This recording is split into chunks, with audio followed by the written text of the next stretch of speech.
Alright, so I'm sure that we can all agree that spoilers and leaks are a major part of any live service game that has constant updates to its content, characters, and world. Leaks are for tryhards to plan ahead accordingly for their perfect run on their perfectly expensive account, or people saving up for a character they have always wanted, and they just wanted to see if it was worth saving for said character after all this time. When I was in the earlier stages of being a part of the gacha community, if you even want to call it that at this point, I didn't care if I saw leaks or not. If anything, I used to just look at leaks from time to time to determine who I wanted to pull, and I didn't exactly see a problem or issue that leaks could cause. I was just being short-sighted at the time, as I didn't exactly care for gacha games or their longevity. However, I was beginning to realize leaks can be fairly harmful to a company in a variety of ways. See, at the very least, it's like the equivalent of wanting to surprise a friend of yours with a gift that you've been saving up a bunch of money for, to give it to them on a specific day, only for your homie to find out, break into your house, rip open the gift, and then start going around telling everyone how amazing or how motherfucking stupid your gift was. And that shit will make you mad, right? Now, at worst, companies who get their future content leaked doesn't just affect the product in general, but it halts the creative process. It slows down the schedule for other updates sometimes, and even then, if a company feels as though it failed its community because of those leaks, they'll feel the need to start over on one of their projects from scratch, causing the community more time to wait, and it can hurt a company's reputation. Not only that, but they won't be able to push forward the most amount of money they can towards an update if they're paying for their lawyers, court things, and spending their time investigating who the leaker is, or what exactly was leaked in the first place.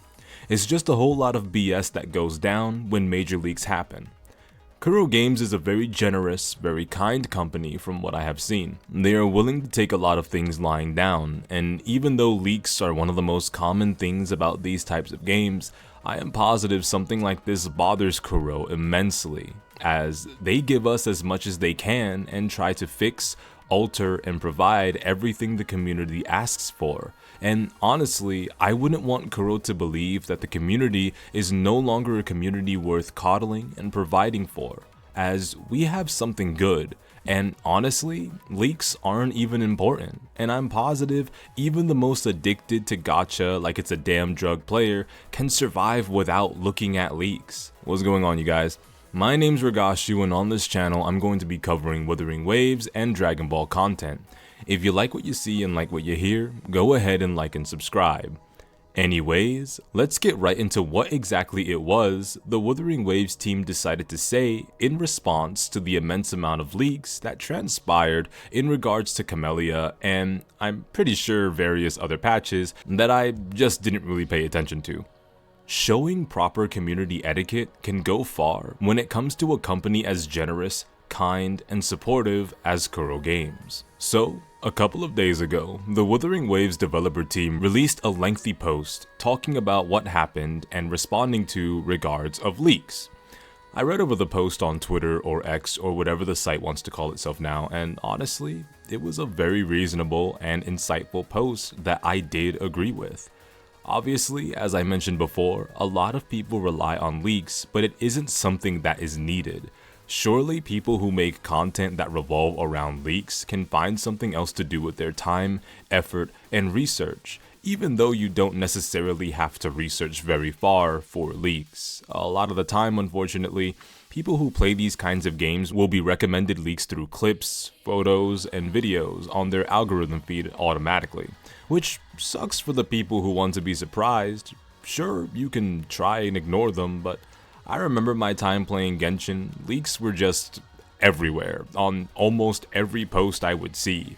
I mean, I remember when I first started playing Genshin, all the way back in that September years ago, and I saw people talking about the name Arlecchino before Arlecchino was even conceived to be a character.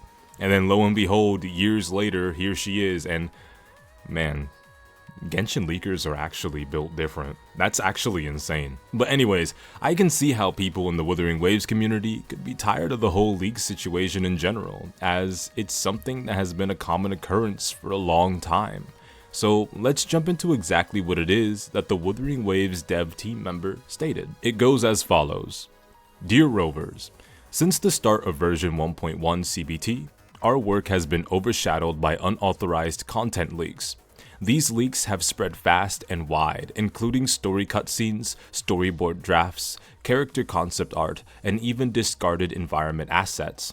Many of you have expressed frustration at encountering leaked content despite your efforts to avoid it, largely due to platform algorithms. These unverified leaks have dulled the impact of our official version updates and caused major spoilers, undermining the experience we've carefully crafted for you. Last month, we issued a statement condemning leaks and received widespread support from our community. Thanks to this, many leakers realized the harm they were causing and ceased their activities. Unfortunately, with the launch of version 1.4 CBT server, we are once again facing severe leaks of unreleased content. Now, obviously, as you can see from the first two paragraphs alone, they're trying to be stern but courteous, and it's honestly surprising seeing how sympathetic they're being to the community, despite Kuro taking the most damage from this. But, then again, there's a little voice in my head letting me know that I shouldn't be surprised. It's Kuro Games after all. They generally put the community first most of, if not all of the time. I'm already liking what's been said so far, but then the last two sentences in the second paragraph alone bothers me. It said, thanks to this, many leakers have realized the harm they were causing and ceased their activities. Unfortunately, with the launch of the version 1.4 CBT server, we are once again facing server leaks of unreleased content. Now, I don't know what it was that these exposed leakers were told, or what they did to these exposed leakers, or whatever the case happened, that made these leakers express remorse, and apparently even claiming that they won't do it again. But I can't help but think some of, if not a lot of the leakers from 1.1 all the way up to 1.4 are the same people. I highly doubt that they would simply stop, and I know Kuro Games didn't just ask them to stop or suggest to them to stop. They told them to stop, with legal action I'm sure. But alternate accounts exist, burners exist, and liars exist as well. People who will just change their IP if their IP is being tracked. People who can easily go dark on the internet.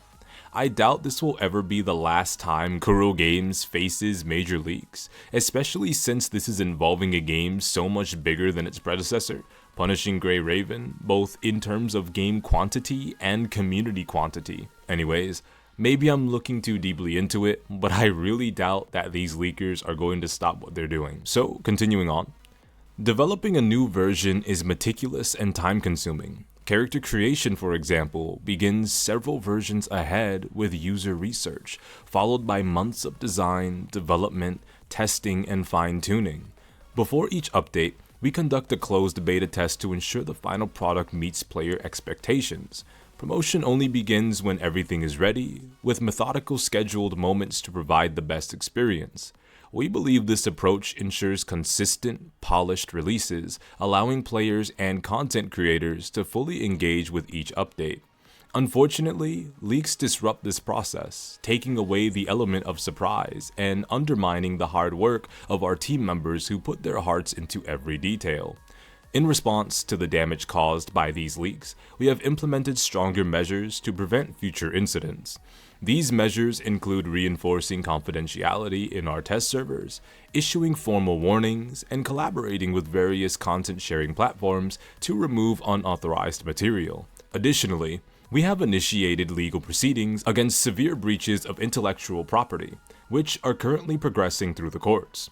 We are committed to defending our work against unauthorized distribution and are prepared to take further legal actions as needed. Now, you see, I told you, it's exactly as I mentioned. Leaks slow down the content that y'all want so much.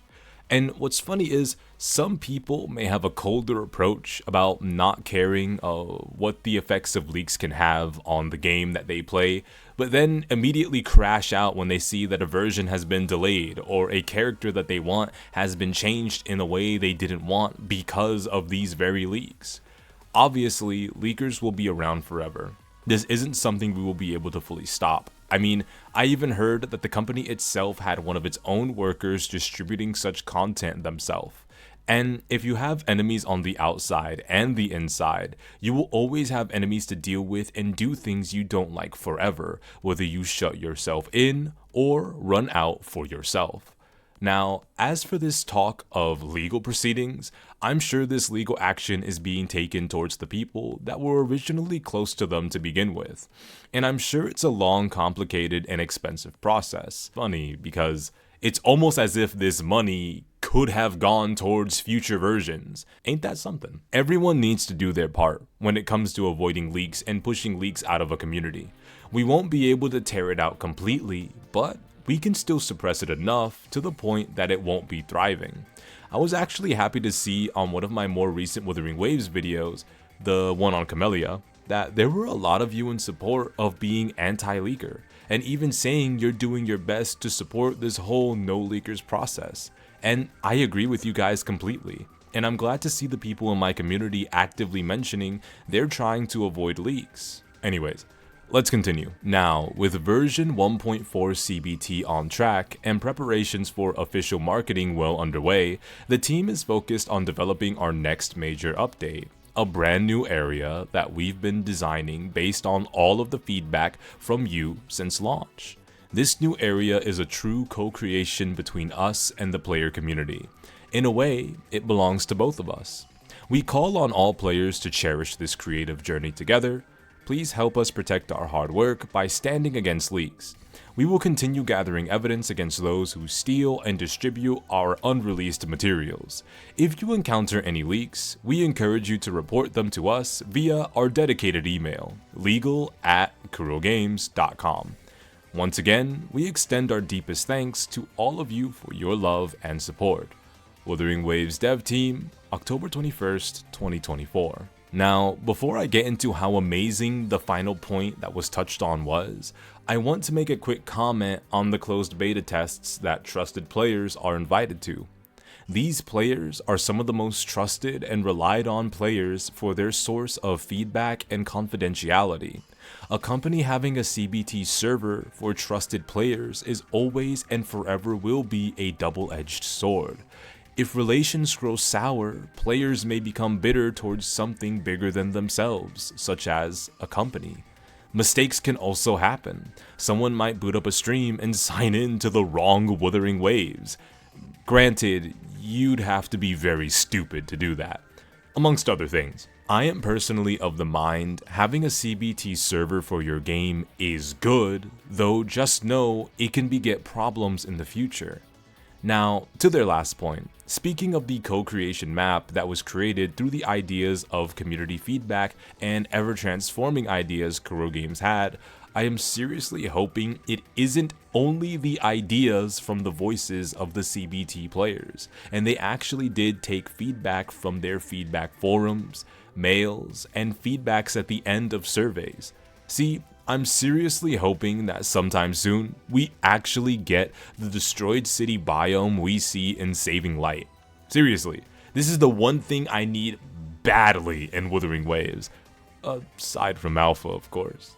I'm sure I'll like this new region, and I'm positive it'll grow on me, such as the Black Shores did. I hope Camellia is to everyone's liking, and I certainly do hope Kuro Games can grow from this. But I especially hope the community can grow from this themselves and mature overall.